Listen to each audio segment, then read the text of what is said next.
بسم اللہ الرحمن الرحیم الحمدللہ رب العالمین والصلاة والسلام علی خاتم الانبیاء و سید المرسلین سیدنا محمد وآلہ واصحابہ اجمعین۔ دوستو، سچے انبیاء اور جھوٹے مدعیان نبوت کے درمیان فرق کا تیسرا حصہ چل رہا تھا کہ انبیاء علیہم الصلاۃ والتسلیم نہ کوئی ترکہ چھوڑتے ہیں اور نہ وہ کسی کے ترکہ کے مالک ہوتے ہیں۔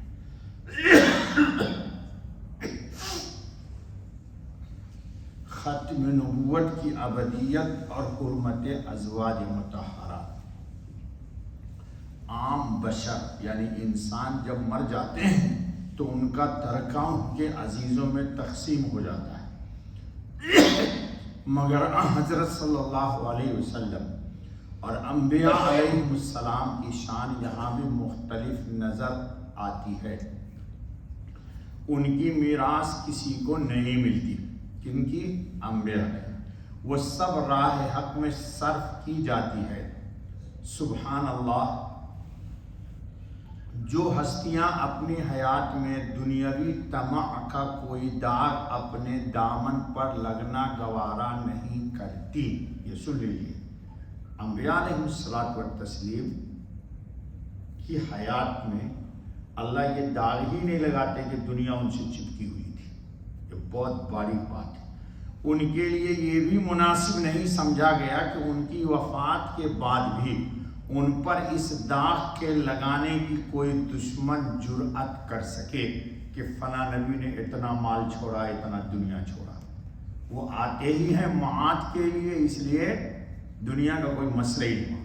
اسی لیے ان کی خاص ضروریت کے حق میں زکوٰۃ کا مال حرام قرار دے دیا گیا۔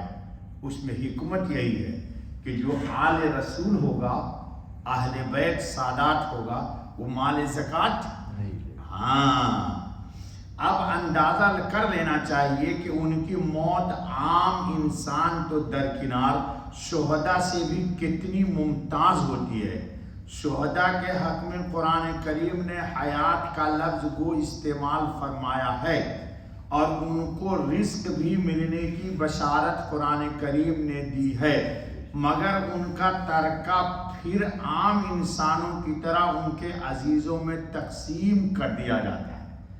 حیات انبیاء میں حیات شہداء میں یہاں بھی فرق آ گیا کہ شہید کو قرآن نے کہا کہ روزی بھی ملتی، وہ زندہ بھی ہے، لیکن شہید کی بیوی شہید کے مرنے کے بعد شادی بھی کر لیتی اور حق ہے کرنے کا، اور ان کی میراث بھی، لیکن انبیاء علیہ السلام کہ بیوی بھی کسی سے شادی نہیں کر سکتی اور وہ میراث چھوڑتے ہی نہیں ہیں کہ کسی میں تقسیم ہوگی، یہاں اس کی بھی اجازت نہیں، بلکہ آپ صلی اللہ علیہ وسلم کی ازواج کو آئندہ ہمیشہ کے لیے نکاح کرنے کی بھی ممانعت کر دی گئی ہے۔ قرآن کریم نے ہی ان کو کہا دیا کہ ان کی شادی غور کرنا چاہیے کہ شہداء ہو یا بڑے سے بڑا بزرگ، کسی کی بیویوں کو بھی شوہروں کی وفات کے بعد نکاح کرنے سے روکا نہیں گیا، مگر نبی کے حق میں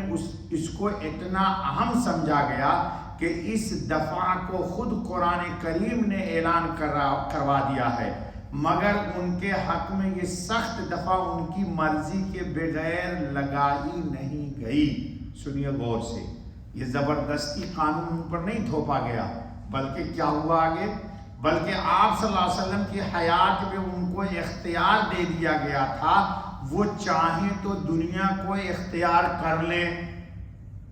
ازواج مطہرات یعنی حضور کی بیویوں کو اختیار دیا گیا کہ وہ چاہیں تو دنیا کو اختیار کر لیں، یعنی حضور سے جدائی کی اختیار کر لیں، یا اللہ اور رسول کو اختیار کرتی ہیں اور چاہیں تو اللہ اور اس کے رسول اور آخرت کو اختیار کر لیں۔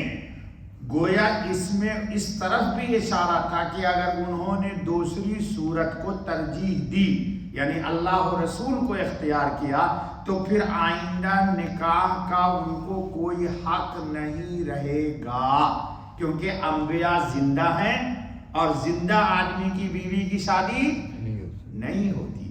یہی وجہ تھی کہ آپ صلی اللہ علیہ وسلم نے اس کی بڑی اہمیت محسوس کی اور سب بیویوں کو خود جا جا کر یہ پیغام سنا دیا کہ تم اللہ و رسول کو اختیار کرتی ہو آخرت کو یا دنیا کو. اور جب ان میں سب سے پہلے حضرت اماں عائشہ نے یہ جواب دے دیا کہ یہ بات نہ استخارہ کی محتاج ہے نہ کسی سے مشورہ کرنے کی، ہم ایک طرف ہو کر آخرت کو اختیار کرتے ہیں. اماں عائشہ نے کہہ دیا کہ ہم دنیا نہیں چاہتے، ہم کیا اختیار کرتے ہیں؟ اللہ و رسول اور آخرت. یعنی ہمیں شادی کرنے کا بھی حق نہیں ہوگا اور ہمیں نبی کے بعد میراث بھی. بہت بڑی بات ہے. آج کل ہم لوگ سب مر رہے ہیں، مال مال مال مال مال. انہوں نے اختیار کر لیا کہ ہم دنیا کے مقابلے میں آخرت کو اختیار کرتے ہیں. تو گویا یہ بات برضا اور رغبت خود اختیار کر لی گئی تھی. اس میں رسول خاتم النبی صلی اللہ علیہ وسلم کا احترام بھی ملحوظ تھا کہ حضور کا احترام بھی کیا گیا. باپ کی منکوحہ جو اپنی والدہ نہ ہو یعنی سوتیلی ماں، تو وہ بھی اولاد پر حرام ہے. اب علت سمجھیے، زمانہ جاہلیت میں وہ سب سے بڑی اولاد کے نکاح میں آ سکتی تھی جاہلیت میں کہ سوتیلی ماں سے بڑا بیٹا اس کا سوتیلا بڑا بیٹا شادی کر سکتا تھا. مگر اسلام نے اس کو والد کے احترام کے خلاف سمجھا اور ہمیشہ کے لیے اس کو اولاد پر حرام کر دیا ہے. لیکن حضرت صلی اللہ علیہ وسلم کی نسبت ابوت یعنی حضور پوری امت کے باپ ہیں. پوری امت کے کیا ہے؟ باپ ہیں. ابوت کا مطلب چونکہ ساری امت کے ساتھ تھی، اس لیے یہاں تمام امت کے حق میں اس احترام اور حرمت کو باقی رکھا گیا. تمام لوگ، کیونکہ باپ کی بیوی سے شادی تو نبی علیہ السلام کی بیوی سب کی کیا ہو گئی؟ ماں. تو یہاں اس احترام کو ملحوظ رکھا گیا. اس کے علاوہ جب ان کی حیات کا مسئلہ سب سے ممتاز رکھا گیا تو وفات کے بعد اس صفت میں بھی ان کو عام انسان سے ممتاز رکھا گیا کہ ان کی نہ میراث ہوگی اور نہ ان کی بیویوں سے کوئی نکاح کرے گا. یہ بات آپ لوگوں کے سمجھ میں آ گئی. تو سچے نبی کی علامت یہ ہے کہ وہ مال نہیں چھوڑتا. کیوں؟ وہ مال کا مالک ہی نہیں ہوتا ہے، کیونکہ مال جو ہوتا ہے وہ سب اس کا مالک کون ہے؟ اللہ. اور اللہ نے رسول کے اختیار میں تولیت دی ہے کہ آپ متولی ہیں. کل مثال دیا تھا اس کی، ایسا ہے جیسے کہ دسترخوان پہ بیٹھ کے آپ کھانا کھا لیں لیکن مال کا مالک، کھانا کے مالک آپ نہیں بنتے. مالک کون ہے؟ صاحب کھانا. آپ کو صرف اختیار ہے کہ ایک روٹی کھائیے یا 4 روٹی کھا لیجیے، ایک بوٹی کھائیے یا 4 بوٹی کھا لیجیے، دوسرے کو دینے کا حق نہیں ہے.